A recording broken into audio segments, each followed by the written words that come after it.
This small, well-preserved French medieval town has been the theater of the liberation of Seine-et-Marne on the 18th of February 1814. This cannonball launched by Hardeg's Austrian forces is still embedded in the Porte de Samois, a witness of the battles.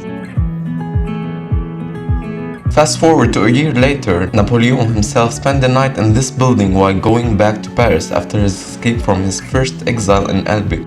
If you go behind the Hôtel de Ville, you stumble upon the beautiful facade dedicated to François Ier.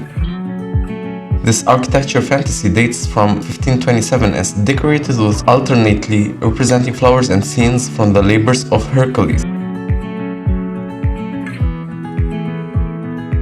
After saying hi to the cute fella, we continued straight ahead to finally reach a church dedicated to Our Lady of the Nativity.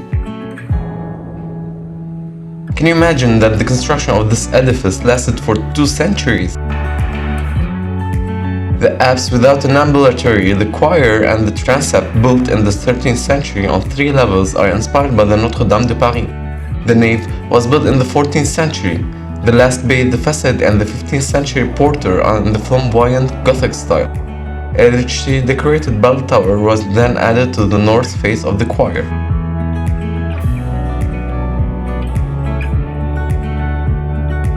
Right in front of the church, this shop offers you the opportunity to taste the famous local sweets, which are candies made from barley sugar.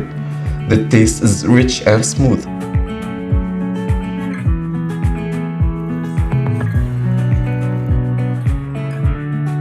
The famous Impressionist painter Alfred Sisley lived his last years here. Therefore, the town was associated with the famous art movement. After walking through the narrow streets, you reach Donjon, built by Louis VI and served for many years as the royal residence. Beyond this tower, called Porte de Bourgogne, prepare to be dazzled. Moret-sur-Loing is situated on the River Loire, close to its confluence with the Seine.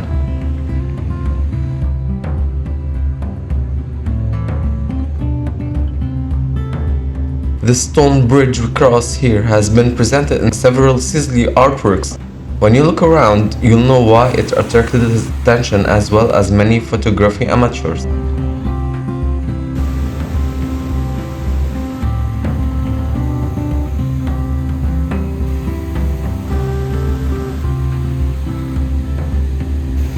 These old mills are quite spectacular, and here you don't only have a great picnic space, but it's safe to say on n'est pas loin du loin.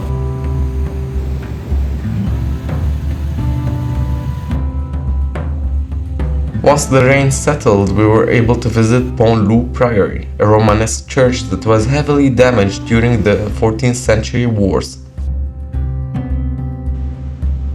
This is one of the spots that Sisley occupied to create his beautiful paintings.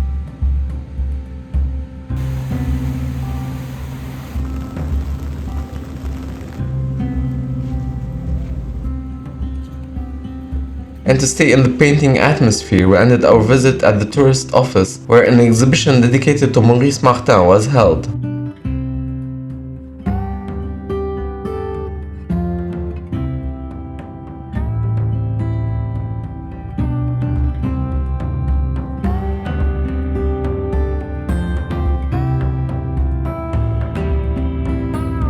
I hope you liked this brief visit, and until next time.